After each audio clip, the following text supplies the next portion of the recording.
Okay, today we're going to take a quick look at this very small dehumidifier. It's smallest one I've ever picked up. Here's the I got it apart here. Here's the cover for it. It's a Inofia. Never heard of it.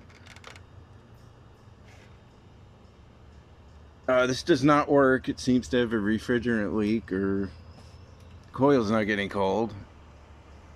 I thought the compressor was not turning on, but it is running. It's extremely quiet compressor. You can't hear it. But it is running. It's hot. Well, it's warm anyway.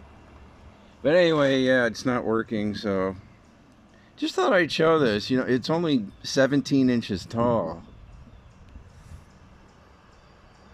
It's got two very, very tiny coils.